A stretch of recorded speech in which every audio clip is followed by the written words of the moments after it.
How to add website to home screen on iOS 26. So first of all, get to your Safari, and in your Safari, you can open any kind of website. So in here, I'm going to go with Apple website. Here you can see I'm in this website. Then from here, you can simply tap on this three dot bar you can see right here. After doing that, tap on share. And in here, if you tap on view more option right here, you can get the option of add to home screen. Tap on it. And then from here, you can now name your website.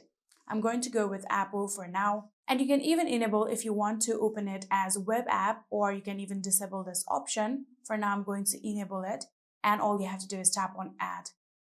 And after doing that, here you can see the website has successfully been to our home screen. If you simply tap on it and open it, here you can see this is the Apple website.